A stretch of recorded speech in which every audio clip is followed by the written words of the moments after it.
जय हिंद जय महाराष्ट्र मित्रांनो। NTPC RRB exam 2025। तर आज दिनांक 11 जून 2025 थर्ड शिफ्टमध्ये मी एक्झाम दिलेली मित्रांनो। ज्या मुलांची आणखी एक्झाम बाकी आहे त्यांच्यासाठी हा व्हिडिओ मी बनवत आहे मित्रांनो, जेणेकरून तुमचा नक्कीच फायदा होईल। आणि ग्रुप डी चे जे मुलं आहेत मित्रांनो त्यांनी स्टडी कसा करायचा आणि ज्यांची एक्झाम बाकी आहे मित्रांनो त्यांनी कोणत्या टॉपिकवर जास्त भर द्यायचा आहे मित्रांनो, त्याच्यासाठी हा आपण व्हिडिओ बनवत आहोत मित्रांनो। कारण जे माझ्यासोबत झालं की आपण स्टडी केलं एक आणि विचारलं गेलं दुसरंच, त्यासाठी मागच्या शिफ्टमध्ये पण थोडंसं वेगळं दिलं होतं। आणि माझी जी शिफ्ट झालेली मित्रांनो थर्ड शिफ्ट 11 जूनची, त्याच्यामध्ये कोणत्या टॉपिकवर जास्त क्वेश्चन आले होते मी तुम्हाला या पेपरवर लिहून थोडंसं माहिती देणार आहे मित्रांनो, जेणेकरून तुमचा नक्कीच फायदा होईल मित्रांनो। त्यासाठी आपण जे इम्पॉर्टंट टॉपिक आहेत मित्रांनो, रिजनिंग झालं, मॅथ झालं, त्याच्यासाठी या पेपरच्या माध्यमातून तुम्हाला मी सांगणार आहे मित्रांनो। ते सांगण्याच्या पहिले तुम्हाला आणखी एक माहिती द्यायची होती मित्रांनो।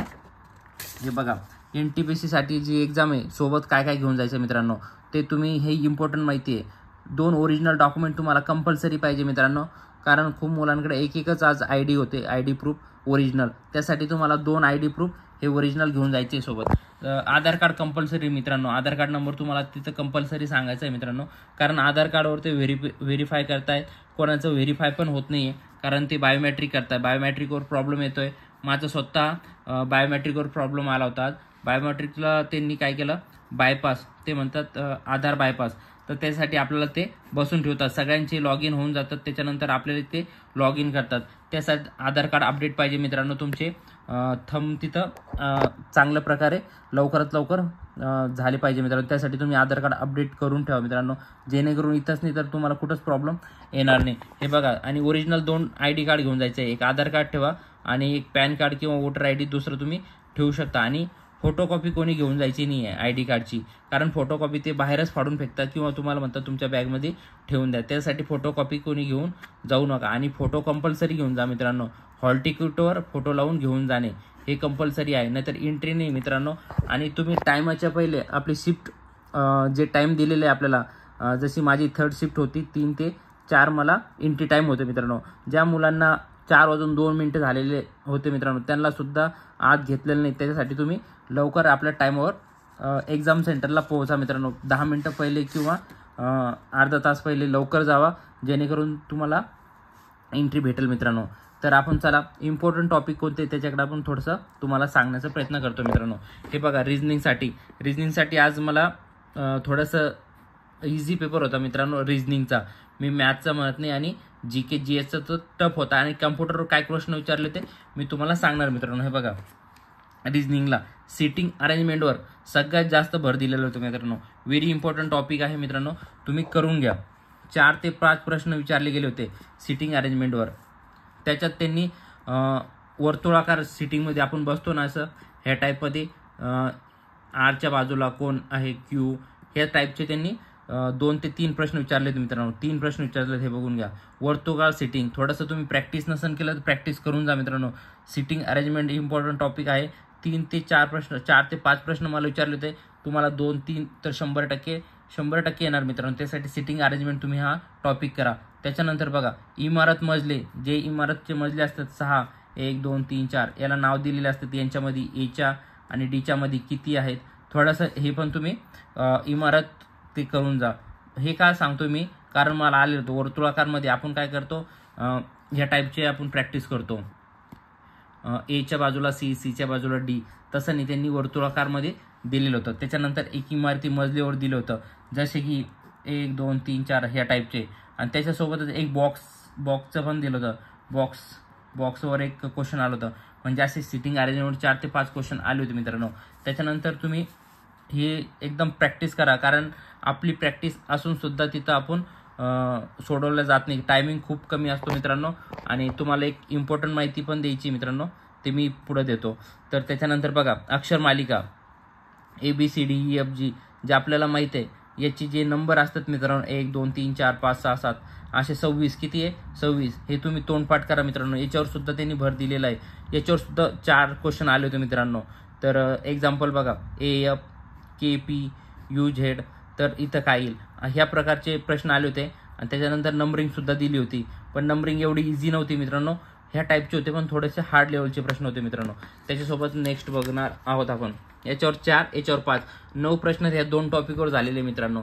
त्याच्यानंतर आपण बघणार आहोत नातेसंबंध 2. हे बघा, नातेसंबंधावर 2 दिलेलं होतं. नातेसंबंधावर 2 प्रश्न होते. नातेसंबंध टॉपिकसुद्धा करा. दिशा ज्ञानवर दिलं होतं मित्रांनो, कोणती दिशा आहे आणि किती किलोमीटर चाललेलं आहे, याच्यावर 2 क्वेश्चन आलेले होते. आणि वेन आकृती हे बघा, ही ॲज इट इज अशीच तिथं आलं होतं बघा. इथं बार्बर, सर्जन म्हणजे डॉक्टर असतो, आणि इथं टीचर. तर तिथं फिगर दिली होती 3, 4, 2, 5, 6, 7, 8. तर आणि त्याच्यावर क्वेश्चन कसं विचारलं, असे किती सर्जन आहे जे टीचरसुद्धा आहे पण बार्बर नाहीत. तर हे इथं बघायचं होतं आपल्याला. बघा, हे 7 असा आकडा आहे बघा, इथं 7 आहे बघा. तर हे काय आहे, सर्जनसुद्धा आहे, टीचरसुद्धा आहे पण बार्बर नाही. त्याचं आन्सर एकदम इझी होतं, 7. आणि तुम्ही रिजनिंगला सगळ्यात जास्त पहिले फोकस द्या मित्रांनो, कारण रिजनिंग खूप सोपं होतं. रिजनिंगचे तुमचे 20 प्रश्न हे एकदम इझी लेवलचे आहे. आणि त्यांनी काय केलेले असे रिजनिंग, एक मिनटं मी सांगतो तुम्हाला. हे बघा, रिजनिंगचे 30चे 30 क्वेश्चन एक सोबत नाही दिलेले आहे, मॅथ पण नाही दिलेले. त्यांनी काय केलं आहे, पहिले हार्ड क्वेश्चन देतात, ते GK GS मॅथ रिजनिंगमध्येच अधूनमधून रिजनिंग मॅथ परत GK GS. त्यासाठी तुम्ही काय करा, खूप मुलांचे काय झालेलं आहे, त्यांनी काय केलं, मॅथ सोडत बसले. रिजनिंग लास्टला होतं, तर रिजनिंग राहिलेली मित्रांनो. रिजनिंग तर अशी सोपं होती, कोणते क्वेश्चन जे की आपण तोंडपाठसुद्धा सोडू शकतो. त्यासाठी तुम्ही पहिले रिजनिंगला थोडंसं फोकस करा. आपण काय करतो, सेव्ह नेक्स्टचं एक बटन असतं, सेव्ह नेक्स्ट जर तुम्ही ओके केलं, सेव्ह नेक्स्ट करून पुढे जा. आणि रिजनिंग बघत बघा. रिजनिंग तुम्ही पहिले करा मित्रांनो, कारण रिजनिंग इझी आहे आणि ते 15 ते 20 प्रश्न तुमच्या हक्काचे आहे मित्रांनो तिथं.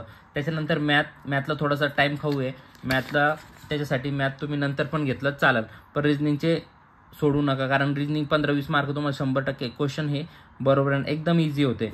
त्याचं होतं हे बघा, ह्या टाईपचे सुद्धा 2 प्रश्न होते एकदम इझी लेवलचे, तोंडपाठ तुम्ही करू शकता असे प्रश्न होते. चुकीचे गट ओळखा ते पण होतं बघा, संख्या मालिका अक्षर मालिका. तर असे 25 ते 30 क्वेश्चन हे आलेले होते मित्रांनो रिजनिंगवर. आणि मॅथवर तुम्हाला काय आलेलं आहे थोडक्यात मी सांगणार बघा. मॅथसाठी काय करायचं तुम्हाला, मॅथ इम्पॉर्टंट टॉपिक, नळ व टाकीवर 3 ते 4 प्रश्न आले होते मित्रांनो. 4 प्रश्न हे नळ टाकीवरच आले होते, आणि ते बी 2 ते 3 नळाचे. एक सोबत 2 नळ चालू केले किंवा नळ बंद केला तर दुसरा नळ कितीत भरेल. तर ह्या टाईपचे एकदम इझी नव्हतं मित्रांनो, थोडं हार्ड टाईपचे होते. थोडंसं तुम्ही याची प्रॅक्टिस करा. व्हेरी इम्पॉर्टंट टॉपिक मी याच्यासाठी म्हटलेलं आहे मित्रांनो. याच्यात 4 प्रश्न आलेले होते. त्याच्यानंतर रेल्वेवर 1 प्रश्न आला होता मित्रांनो. त्याच्यासोबतच सरळ व्याज चक्रवाढीवर, सरळ व्याज एकदम इझी होतं मित्रांनो. 4% काढायचे होते आणि एक संख्या दिली होती किती, 840, आणि खाली ऑप्शन दिले होते 700, 750 असे 4 ऑप्शन होते. आणि याचे 4% येऊन तर 840 किती, कोणत्या संख्येनं ह्या ऑप्शनमधून जायचं होतं, 4% काढायचे होते आणि ही संख्या यायला पाहिजे होती, असे ऑप्शन होते. एकदम इझी होतं. आणि वर्तुळावर थोडंसं क्षेत्रफळ, वर्तुळ, त्रिज्या हे टॉपिक करून जा. याच्यावर 3 ते 4 हे सगळ्या टॉपिक मिळून 3 ते 4 प्रश्न होते मित्रांनो. वर्तुळ, त्रिज्या, क्षेत्रफळ याच्यावर 3 ते 4 प्रश्न आले होते मित्रांनो. तर तुम्हाला नळ टाकी जे माझ्या लक्षात आहे मित्रांनो, मी तुम्हाला सांगण्याचा प्रयत्न केलेला आहे. तर आणि आपला कम्प्युटरवर किती क्वेश्चन होते मित्रांनो, एक 4 ते 5 प्रश्न होते एकदम इझी. रोम मी सांगणार आहे नेक्स्ट व्हिडिओमध्ये तुम्हाला कम्प्युटरचे क्वेश्चन सांगणार आहेत. जर तुम्हाला पाहिजे असेल तर कमेंट करा आणि प्लीज चॅनलला लाईक आणि सबस्क्राईब करून घ्या मित्रांनो, जेणेकरून माझ्या लक्षात येईल. तुम्हाला कम्प्युटरचे माझ्या लक्षात आहे कोणते क्वेश्चन आहेत ते पूर्ण सांगणार आहे. आणि GK GSचे सुद्धा सांगणार आहे. GK GS कसा करायचं आहे तुम्हाला, ज्यांचं ग्रुप डीचं सुद्धा एक्झाम बाकी असेल त्यांना नक्कीच फायदा होणार आहे आणि तुम्हाला सुद्धा नक्कीच फायदा होईल मित्रांनो. जर तुम्हाला माझी माहिती आवडली असेल तर प्लीज चॅनल लाईक आणि सबस्क्राईब करून घ्या मित्रांनो, जेणेकरून नेक्स्ट व्हिडिओ मी टाकणार आहे. तुम्हाला नेक्स्ट व्हिडिओ पाहिजे असेल प्लीज कमेंट करा, मी नेक्स्ट व्हिडिओ टाकून देईल. जय हिंद, जय महाराष्ट्र मित्रांनो.